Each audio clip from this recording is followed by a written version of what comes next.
നമുക്ക് എല്ലാവർക്കും അറിയുന്നൊരു ചാനലാണ് ന്യൂസ് കഫേ അല്ലേ? നമ്മുടെ ബൈജു ഏട്ടന്റെ ചാനൽ.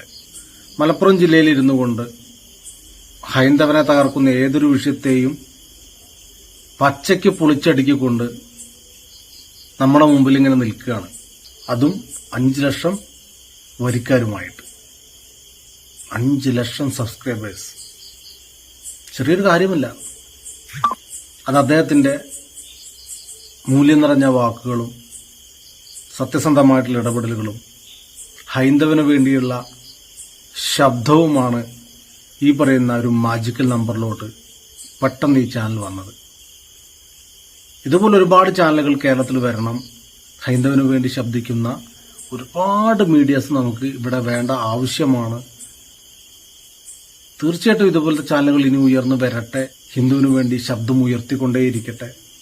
ഈ 5 ലക്ഷം എന്നുള്ളത് 10 ലക്ഷം 20 ലക്ഷം 30 ലക്ഷം ഒക്കെ ആയി മാറട്ടെ എന്ന് വളരെ ആത്മാർത്ഥമായിട്ട് ഹൃദയം നിറഞ്ഞുകൊണ്ട് ആശംസിക്കുകയാണ്. 5 ലക്ഷം സബ്സ്ക്രൈബേഴ്സ് അതൊരു ചെറിയ കാര്യമല്ല. അതിലോട്ടെത്താൻ വേണ്ടി അദ്ദേഹം കാണിച്ചിട്ടുള്ള സത്യസന്ധമായിട്ടുള്ള കാര്യങ്ങൾ തന്നെയാണ് ഈ ഒരു ചാനലിൽ നിന്ന് ഇങ്ങനെ ഉയർന്ന ലെവലിലോട്ട് എത്തിയത്.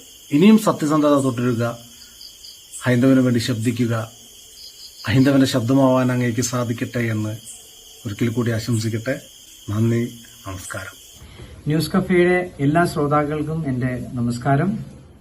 5 ലക്ഷം വ്യൂവേഴ്സ് എത്തുക എന്ന് പറയുന്ന ഒരു ചെറിയ കാര്യമല്ല. വർഷങ്ങളോളമുള്ള കഠിന പ്രയത്നം കൊണ്ട് ഇത്രയും വലിയൊരു വ്യൂവേഴ്സിന്റെ സംഖ്യയിൽ എത്തിച്ചേർന്ന ന്യൂസ് കഫേയുടെ ടീമിനും അതിന്റെ എല്ലാ പ്രവർത്തകർക്കും എന്റെ വളരെ ഹൃദയം നിറഞ്ഞ നന്ദി, നമസ്കാരം. നമസ്കാരം. ഞാൻ ഒരു യാത്രയിലാണ്. അതായത് ഡൽഹിയിൽ നിന്ന് കേരളത്തിലേക്ക് വന്നുകൊണ്ടിരിക്കുകയാണ്.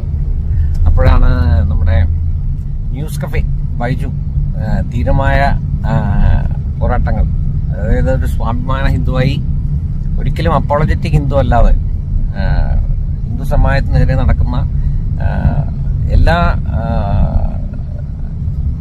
വൃത്തികേടുകൾക്കെതിരെയും ശക്തിയുക്തം പ്രതികരിക്കുകയും അതുകൊണ്ട് ഒരുപാട് കേസുകൾ നമ്മുടെ പിണറായി വിജയന്റെ പോലീസ് എടുക്കുകയും ഇവൻ ജയിലിൽ പോലും കിടക്കുന്ന ഈ ഒരു പോരാട്ടം ഗംഭീരമാക്കിയ ബൈജു ന്യൂസ് കഫേ അത് ഇനിയും മുന്നോട്ട് പോട്ടെ. 5 ലക്ഷം സബ്സ്ക്രൈബേഴ്സായി. തീർച്ചയായിട്ടും അത് കാണിക്കുന്നത് തന്നെ സ്വാഭിമാന ഹിന്ദുക്കൾ ഉണർന്നു തുടങ്ങിയെന്ന് തന്നെയാണ്. ഇനിയും മുമ്പോട്ട് പോകാനായിട്ട് ബൈജുവിന് ശക്തിയും ധൈര്യവും ഉണ്ടാവട്ടെ എന്ന് ആശംസിച്ചുകൊണ്ട് നിർത്തുന്നു. നമസ്കാരം.